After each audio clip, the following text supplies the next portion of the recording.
Having done our limits, we actually now have the toolkit of calculus to define what a derivative is. And I would first want to draw my axes over here. So this is my y-axis and this right here is my x-axis. And हम यहाँ पर एक curve ले लेते हैं. So let's take the curve of f of x equals to x squared. ठीक है, तो ये basically x squared की curve है. This is a parabola और obviously ये side पर भी होता है but मैंने वो वाली side नहीं बनाई हुई. We just need this side to work right now.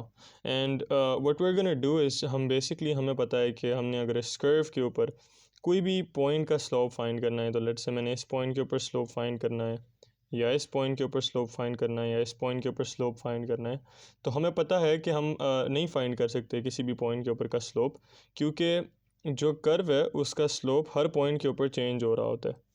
सो जो कर्व है उसका जो स्लोप है वो हर पॉइंट के ऊपर चेंज हो रहा होता है. यहाँ पर हो सकता है इस तरह से हो स्लोप, यहाँ पर इस तरह से होगा स्लोप, किसी और पॉइंट पर इस तरह से होगा स्लोप, और फिर फाइनल पॉइंट पर इस तरह बिल्कुल इन्फिनिटी हो रहा होगा.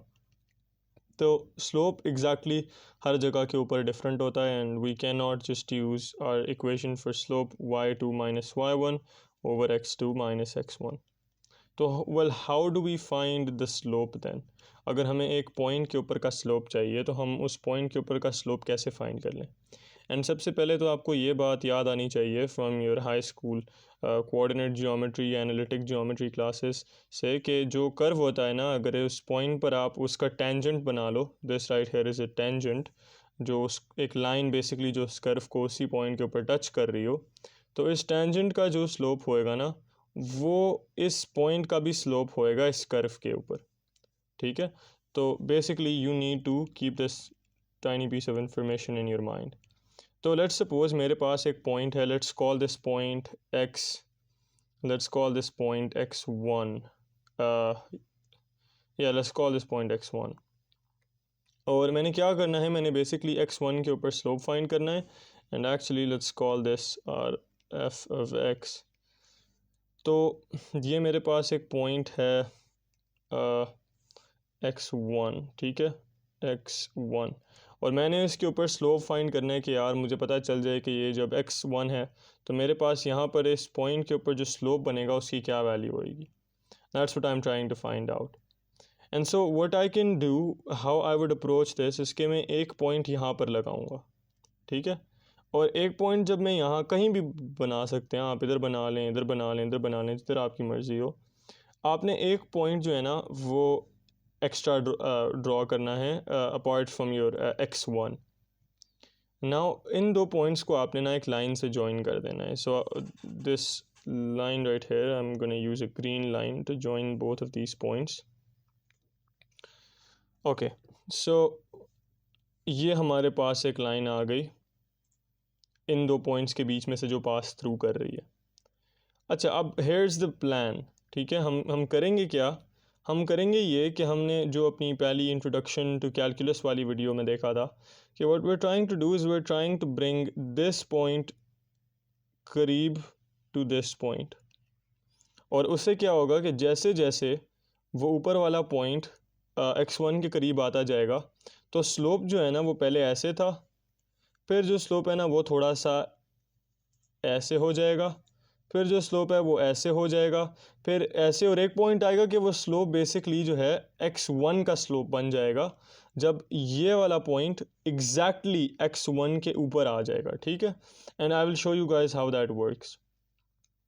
तो बेसिकली मेरे पास यहाँ पर मेरा दूसरा पॉइंट है and I can call this x2 and I have corresponding function values. तो यहाँ पर मेरे पास होएगी f of x1, यहाँ पर मेरे पास कोरेस्पॉन्डिंग फंक्शन वैल्यू होएगी f of x2. तो अभी मैं करूँगा क्या, I am basically gonna use limits जो हमने पढ़ी हैं एंड मैं लिमिट्स का इस्तेमाल करके और आपको दिखाऊंगा कि how I can find the slope eight x1. तो ये जो हमारे पास स्लोप की इक्वेशन होती है ना, it's basically given to us as m is equal to y2 minus y1 over x2 minus x1। In our case हमारी जो y वैल्यूज़ हैं वो फंक्शन वैल्यूज़ को रिप्रेजेंट करी हैं, तो what we can say is function x2 जो बाद वाली वैल्यू है minus function value of x1 और फिर divided by x2 minus x1। अच्छा, आप किसी चीज़ को भी माइनस करो ना, किसी भी चीज़ का फाइनल इनिशियल को माइनस करो, लेट्स से आपका फाइनल पॉइंट है x2, आपका इनिशियल पॉइंट है x1, आप जब इनको माइनस करो तो आपके पास बेसिकली इन दोनों के बीच का चेंज आता है, ठीक है, डेल्टा x, या इन दोनों के बीच का चेंज कि x1 से लेकर x2 तक आपके पास चेंज कितना आया जब आप इन दोनों वैल्यूज़ को माइनस करते हो।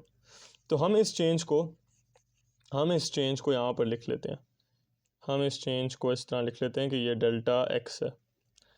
अच्छा, अब हम क्या कर रहे हैं, हम इस डेल्टा x को बेसिकली डिक्रीज़ करना चाह रहे हैं। जब हम इस डेल्टा x को डिक्रीज़ करेंगे ना, तो ये पॉइंट यहाँ पर आएगा, फिर ये पॉइंट यहाँ पर आएगा, फिर ये पॉइंट यहाँ पर आएगा, फिर ये पॉइंट यहाँ पर, और जब ये ऑलमोस्ट ज़ीरो हो जाएगा तो ये जो पॉइंट है ये बिल्कुल इस पॉइंट के ऊपर आ जाएगा। एंड उस पॉइंट के ऊपर फिर हम देखेंगे कि हमारे लिए क्या फ़ायदा होता है। तो we basically have this slope equation, और हम इसको एक और तरह से लिख लेते हैं। हम कहते हैं कि this is f of x2 minus f of x1, और हम नीचे अपने पास ये जो x2 माइनस x1 है हम इसको डेल्टा x लिख लेते हैं। कुछ कैलकुलस बुक्स में आप इसको h भी लिखा हुआ देखोगे, वो जो डिनोमिनेटर में h होता है ना वो बेसिकली इस डेल्टा x को रिप्रेजेंट करता है, इस चेंज इन x को। अच्छा, now what we are trying to do, और एक्चुअली इफ़ यू वांट तो हम पता है हम इसको एक और तरह से भी रिप्रेजेंट कर सकते हैं। तो अगर मैं यहाँ पर कर दूँ x1 plus h and it sorry x1 plus delta x, तो इट मेक्स सेंस, क्योंकि देखो अगर मेरे पास x1 है और x2 तक जाने में मुझे x1 के अंदर कोई सर्टन अमाउंट ऐड करनी पड़ती है, let's call that certain amount delta x, थोड़ा सा चेंज ऐड करना पड़ता है। So basically I add these two things and I get at x2।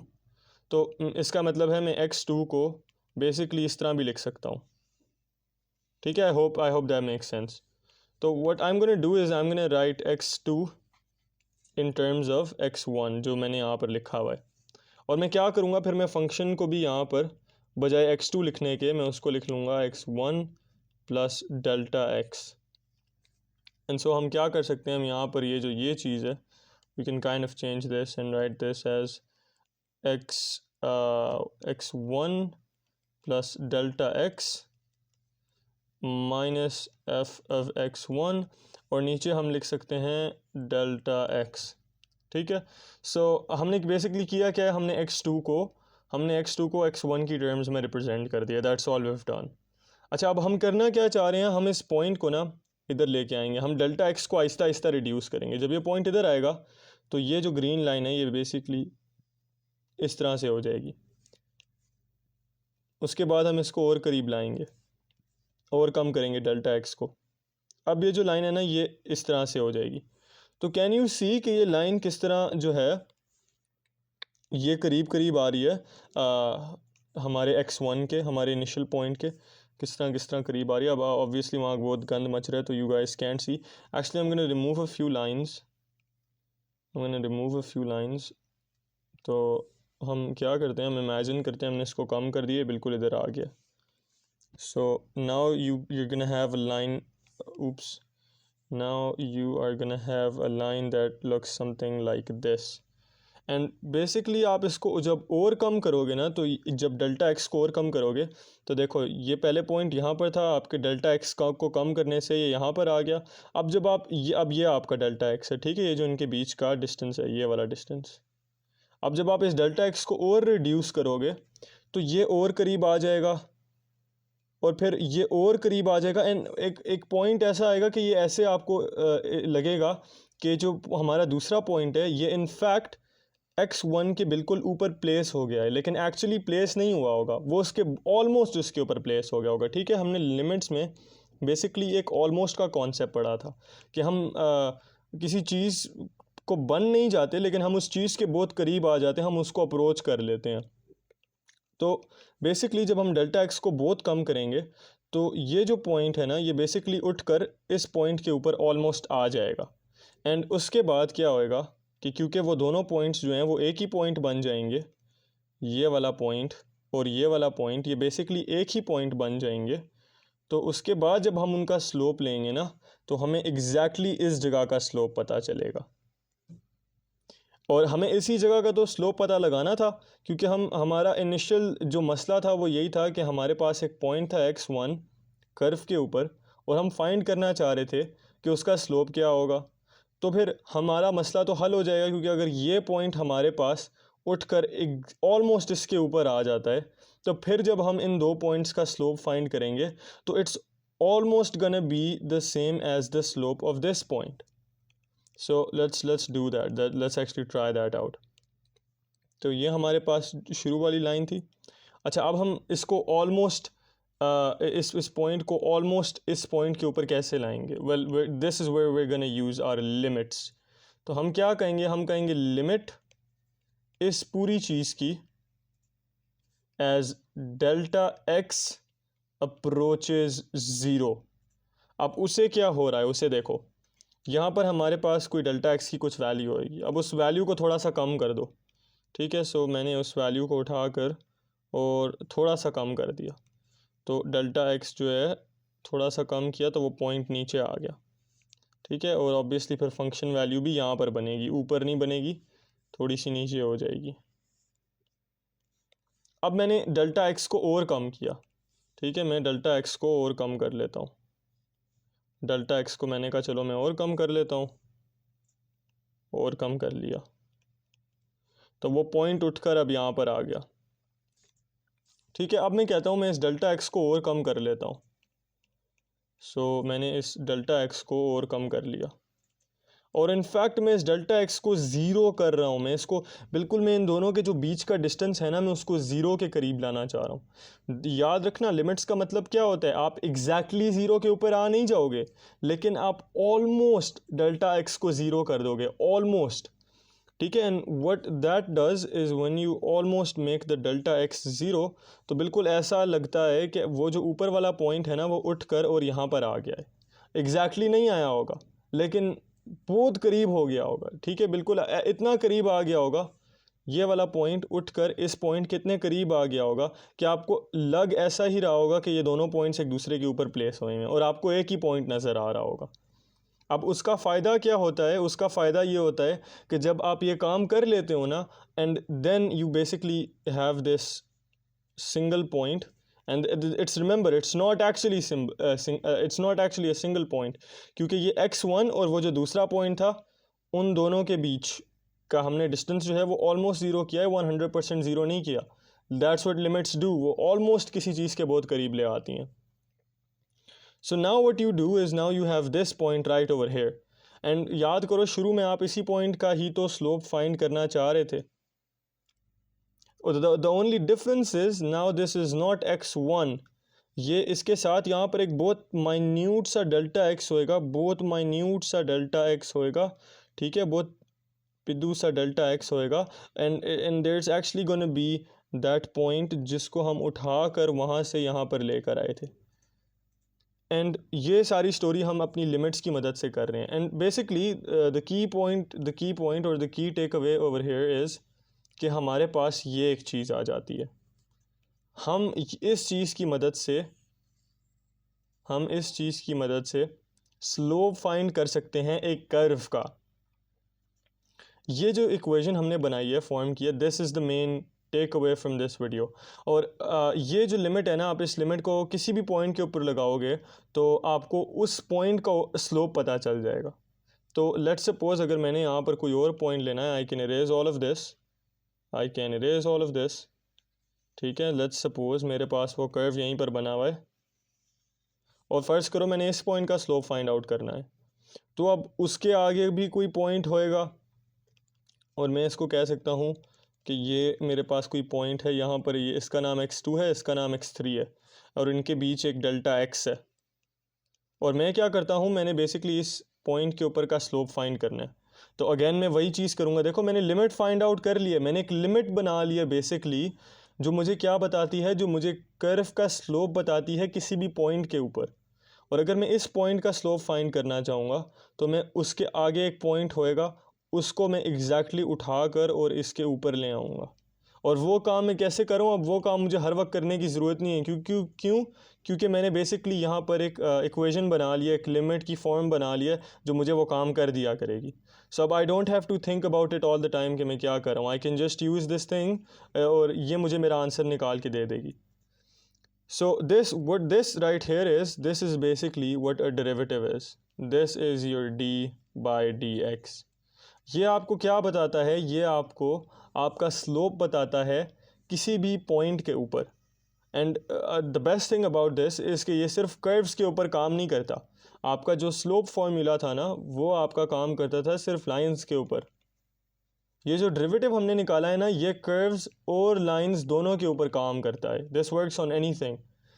तो बेसिकली अब आपका डेरिवेटिव क्या होता है, आपका डेरिवेटिव, आपकी डेफिनेशन जो डेरिवेटिव की है वो आपके सामने है कि डेरिवेटिव बेसिकली जो है ना, हम डेरिवेटिव को कह रहे होते हैं स्लोप, एक किसी भी पॉइंट का स्लोप।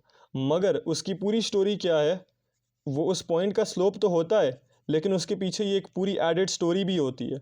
और वो एडेड स्टोरी क्या होती है कि जो डेरिवेटिव है वो इस पॉइंट का स्लोप है, इस पॉइंट का जो स्लोप है वो डेरिवेटिव है।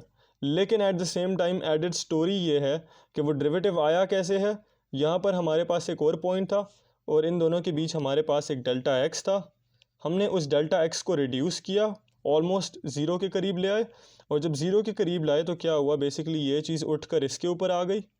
और जब वो चीज़ बेसिकली उठकर इसके ऊपर आ गई तो हमें एक इल्यूजन यहाँ पर ऐसे लगा कि अब ये एक ही पॉइंट बन, वो दोनों पॉइंट्स जो थे वो अब एक ही पॉइंट बन गए हैं।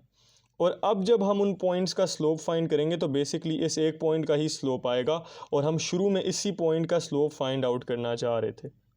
Now, to some of you that may be a little complicated, लेकिन as we do practice questions and as you apply this more and more, so you will get the hang of this. But this is basically what a derivative is. It's not only the slope at that point, लेकिन वो आपको उसके पीछे की story भी बताता है कि वो स्लोप जो है वो किस तरह आया है हमारे पास. So that is basically what a derivative is.